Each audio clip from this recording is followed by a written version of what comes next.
IVF treatments పై 20,000 discount. Doctor consultation మరియు ultrasound scan ను ఉచితంగా అందిస్తున్నారు. 49 అంటే సంతానం, 49 అంటే సంతోషం. కూటమి గెలుపు ఎప్పుడైతే చంద్రబాబు నాయుడు జైల్లోకి వెళ్ళటం జరిగిందో, పవన్ కళ్యాణ్ గారు ఎప్పుడైతే రాజమండ్రి జైలుకి వెళ్ళి కూటమి మీద ఆయన అభిప్రాయం చెప్పి కలవాల్సిందే అని చెప్పి అన్నాడు. అప్పుడే పక్కాగా ఖరారైపోయింది కూటమి విజయం తథ్యం అనేది పక్కాగా అందరికీ అర్థమైపోయింది. సార్, కూటమి ప్రభుత్వం కొత్తగా ఏం చేస్తే బాగుంటుందంట? కూటమి ప్రభుత్వం ప్రజలకు ఏం ఆశిస్తుంది? కూటమి ప్రభుత్వం మీద ప్రజలు ఏం ఆశిస్తున్నారు అని మీరు అడిగిన ప్రశ్నకి ఒక్క విషయం కాదు, ముఖ్యంగా శాంతి భద్రతలు పూర్తిగా క్షీణించాయి. అమరావతి అభివృద్ధిని ఆశిస్తున్నారు, పెట్టుబడులు ఆశిస్తున్నారు, విద్య వైద్యం ఇట్లాంటి మౌలిక సదుపాయాల మీద ప్రజలు ఖచ్చితంగా కూటమి మీద ఒక స్పష్టమైన అభిప్రాయంతో ఉన్నారు. ఆ దిశగానే ఇటువంటి విజయం సాధించిందని నేను వ్యక్తిగతంగా భావిస్తున్నాను. కూటమి ప్రభుత్వం కొత్తగా ఏర్పడింది కదా ప్రభుత్వం, అదే కొత్త ప్రభుత్వం కదా, కొత్తగా చూపించాలి. మొత్తం ప్రజలకంతా ఇచ్చినవన్నీ నెరవేర్చి చేసుకున్న తర్వాత అది ఒక అన్న మాట నిలబెట్టుకున్నాడు అని మాకు సంతోషమే.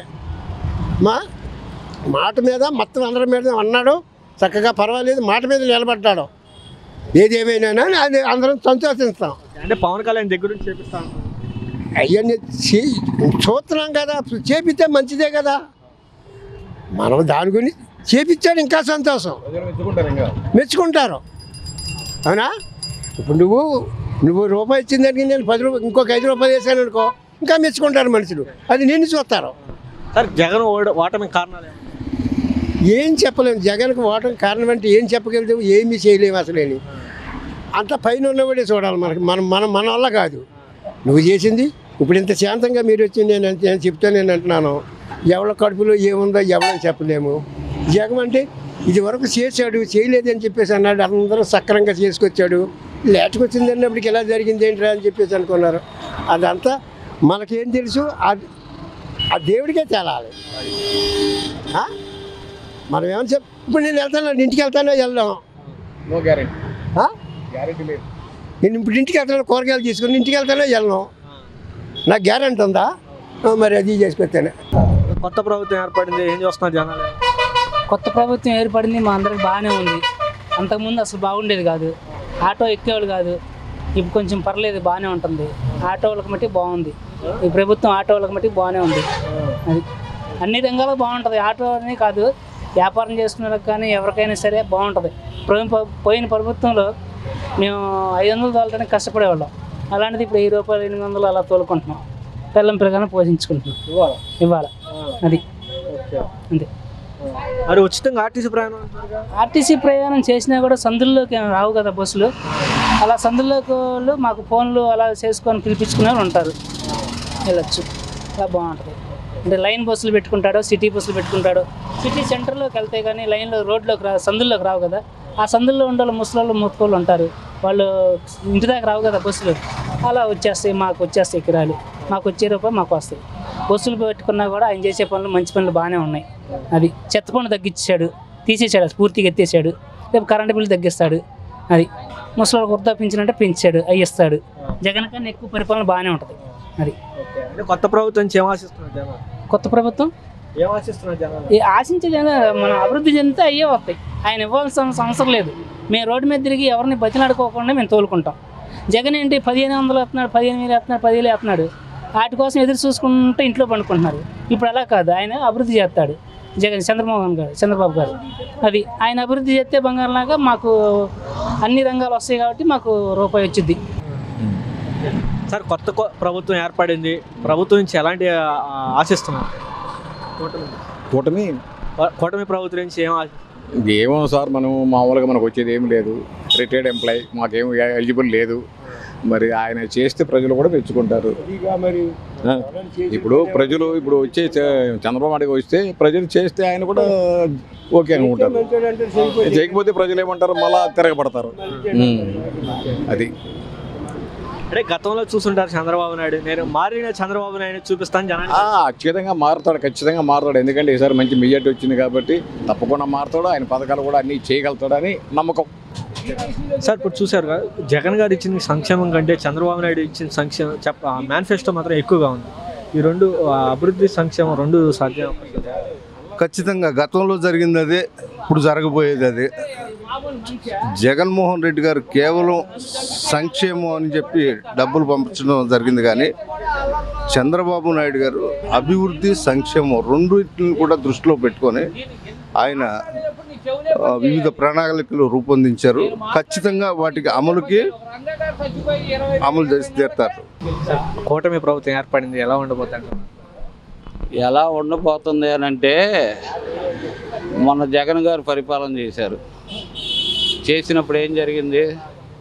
చంద్రబాబు నాయుడు గారు ఈ పథకాలు ఏంటి, ఈ డబ్బులు పంచడం ఏంటి, ఇది మరో శ్రీలంక అయిపోతుంది అన్నాడు. అన్నారా లేదా? ఇప్పుడు ఆయనకి మించిన పథకాలు ఈయన ఇస్తానంటున్నాడు. ఇప్పుడు ఏమైపోద్ది? ఈ రాష్ట్రం ఏ లంక అయిపోద్ది? ఏదైనా కానీ నిజం మాట్లాడాలి. అది కార్పొరేటర్ అవనే, కార్యకర్త అవనే, రోడ్డు మీద నడిచేవాడు అవనే, ప్రజానాయకుడు అవనే, ఎంపీ అవనే, ఎమ్మెల్యే అవనే, ప్రధానమంత్రి అవనే, ముఖ్యమంత్రి అవనే, న్యాయం అనేది ఒకటి, వయసు అనేది ఒకటి ఉంటుంది. వయసుకు తగ్గ మాటలు మాట్లాడాలి, ఆలోచన చేయాలిగా. అతను కుర్రోడు, ఆయన ఏమైనా చేయగలడు. ఈయన వయసు ఎంత? 75 ఏళ్ళు. ఈయన ఏం చేయగలడు?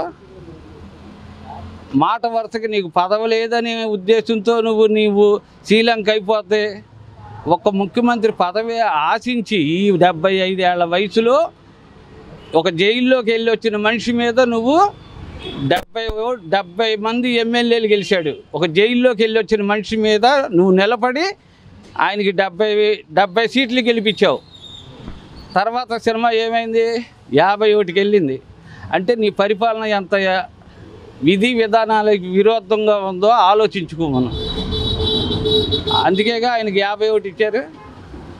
ఇప్పుడు చంద్రబాబు నాయుడిని ఏనాడు కూడా జగన్కి ఇచ్చినంత గౌరవం మానవ జన్మలో ఏ మనిషి కూడా ఇవ్వడం.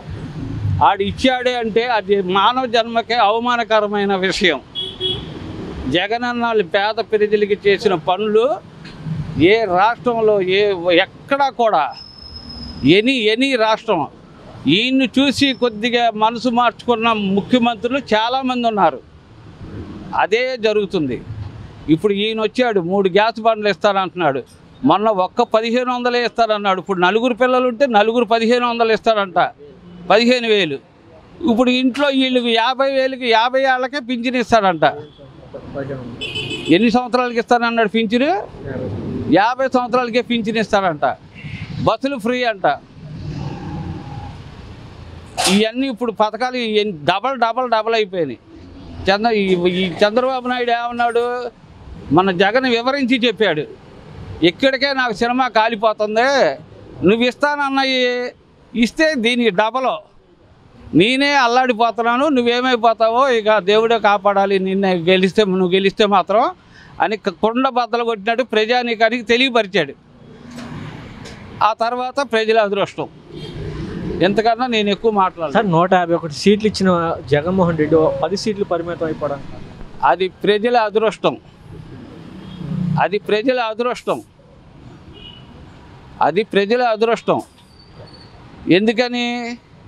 ఆయన మంచోడో ఈయన మంచోడో తేల్చుకోమని ప్రజలకు వదిలేశాడు. ప్రజల అదృష్టం మీద ఇప్పుడు రాష్ట్ర ప్రభుత్వం భవిష్యత్తు ఉంది. సార్ కొత్త ప్రభుత్వం నుంచి ఏం ఆశిస్తారు? మేము అసలు ఏం ఆశించట్లా, ఏం ఆశించం కూడా. ఎందుకంటే చాలా ఇబ్బందికరాల్లో ఉంది మన రాష్ట్రం. మనకు డబ్బుతోనే పని ఉంది, ఇంకో దాంతో పని లేదు. అటువంటప్పుడు మేమేం ఆశిస్తాం? మేమేం ఆశించాం.